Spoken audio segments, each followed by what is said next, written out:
3 signes que tu ne devrais pas parler à cette personne. On est 7 milliards d'individus sur cette planète, alors pourquoi aller se prendre la tête? Il y a des gens avec lesquels j'ai envie de parler, je sais que la discussion va être enrichissante, pourquoi pas même challengeante.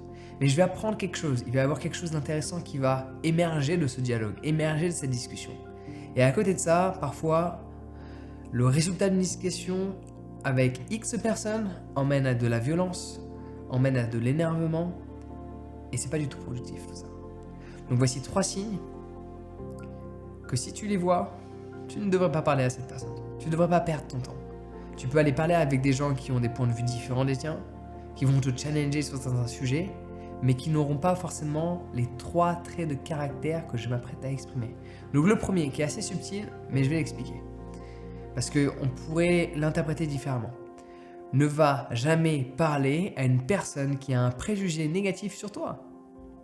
Et là, on pourrait ne pas comprendre, mais attends, mais genre, si la personne a un préjugé négatif sur moi, je peux justement lui montrer que qui je suis est différent de ce qu'elle pense. Et oui, justement, c'est ça le problème. Quand tu vas faire ça, tu crées un problème sans même le voir. Qu'est-ce qui se passe quand il y a une personne qui a un préjugé négatif sur toi? Et là, tu dis, ah mais la personne, elle se trompe.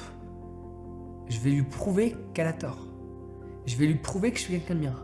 À ce moment-là, tu vas te comporter d'une certaine manière. Il y a de grandes chances que tu amplifies tes qualités, que tu amplifies qui tu es, et donc du coup, tu te libères de ton authenticité. Tu ne vas plus pleinement être toi parce que tu vas faire en sorte, un, d'être accepté par l'autre, voire deux, tu vas faire en sorte que l'autre change sa perception de toi. Et donc déjà, tu risques de ne pas être toi, chose qui est dommage, parce qu'il n'y a rien de mieux que développer nos relations en étant soi. Sinon, on appelle ça des relations superficielles. Les vraies relations sont quand tu es toi, quand tu dis les choses qui plaisent, et que tu dis les choses qui les plaisent, mais qu'on t'apprécie pour qui tu es et ce que tu dis. Et prends en considération que tu vas te minimiser, parce que tu te mets comme ça sous son approbation. Je veux que cette personne change d'avis sur moi. C'est pas la solution. C'est une personne qui a un préjugé négatif, ne va pas lui parler. Vis ta vie, et peut-être qu'un jour elle changera d'avis sur toi. Parce que déjà, une personne qui a un avis négatif sur toi sans te connaître, c'est pas bon signe. Moi, je cherche pas à convaincre. C'est pas mon point de vue. C'est pas ce que je cherche à faire. Donc ça va te permettre de te libérer et d'éviter de perdre en estime de toi, parce que ton estime peut diminuer de par cette relation, parce que tu es constamment là à attendre la validation de l'autre, que ce soit conscient ou inconscient. Deuxième point, ne jamais parler à une personne qui, dans un désaccord, devient violente. Que ce soit verbal ou physique. Physique, c'est visible, verbal aussi. Ça se voit, ça s'entend. Limite, ça se voit en fait. Les mots, ils créent des formes dans l'air.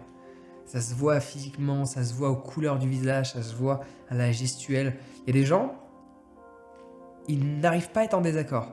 Moi, je ne rejetterai jamais le désaccord. Le désaccord, c'est ce qui fait évoluer les choses, ce qui fait évoluer les gens, ce qui fait évoluer les idées. Mais à partir du moment donné où deux personnes savent s'écouter. Tu m'exprimes quelque chose auquel je ne suis pas d'accord, je t'écoute sans penser. Je te laisse finir ta pensée. Et après, je rebondis à dire quelque chose où peut-être tu n'es pas en accord. Ouais. Donc le format YouTube simplifie les choses parce que tu n'as pas de répondant. À part les 2-3 personnes qui s'excitent dans les commentaires, c'est pas une solution non plus. D'ailleurs, si tu connais des gens qui s'excitent dans les commentaires en permanence, tu ne dois même pas les fréquenter. Parce que tu dis qu'il y a un problème déjà psychologique d'aller s'exciter sur 2-3 mots qu'une personne a dit que tu as enlevé de son contexte. Parce que la plupart du temps, les gens qui s'énervent énormément quand il y a un désaccord, la plupart du temps, c'est même pas qu'il y a un désaccord, c'est qu'ils sortent des mots de leur contexte, ou ils ont entendu des mots qui leur ont déplu, qui peut-être renforçaient le point de vue de la personne, mais ces mots, ils les trouvaient trop intenses, ou le ton de voix ne leur correspondait pas, ou ceci ou cela. Donc quelqu'un qui s'énerve quand il y a un désaccord en permanence, c'est même pas la peine de parler à cette personne, ça ne mène nulle part. Ça mène à toi peut-être, tu vas amplifier la situation parce que tu vas obtenir le même comportement de cette personne, ou des pires scénarios peuvent se passer parce que rien qu'en parlant et en ayant des désaccords, il y a des gens qui en viennent aux mains quand même. Tu te dis, waouh, ça existe encore ça? Un peu moins, mais ça existe encore. En venir aux mains pour des choses importantes, moi je suis pas contre. Mais en venir aux mains parce qu'il y a un désaccord verbal, c'est un peu dommage quand même. Je trouve qu'il y a l'utilité de mes mains peut être utilisée différemment. C'est mon point de vue en tout cas. Troisième signe que tu ne devrais pas parler à une personne. Donc ça fait partie des choses de base aussi. C'est quand une personne, elle va avoir tendance à rabaisser tout le monde, notamment toi. Déjà, il y a des gens, ils vont te rabaisser quand tu dialogues avec eux. Ils vont faire en sorte de pas uniquement de te faire sentir moins, parce que parfois, en fait, se sentir moins dans une relation, dans une discussion, c'est pas forcément la faute de l'autre. Ça peut être la faute de soi aussi. Ça peut être son interprétation, ça peut être ses complexes, ça peut être son histoire, ça peut être ses difficultés, ça peut être ses névroses, ça peut être son truc à soi en fait. Je me sens moins parce qu'en fait je vois que la personne a 20 fois plus confiance en elle que moi. Du coup je me sens minimisé.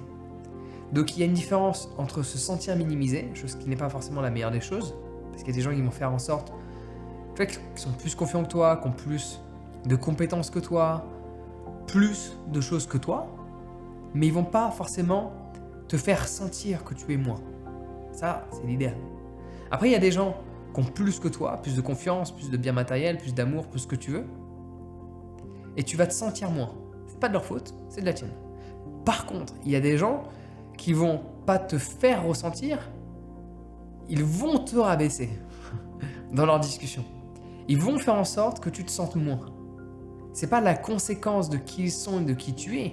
C'est pas l'élément de comparaison qu'il y a entre les deux personnes qui fait en sorte que tu ressentes ce moins.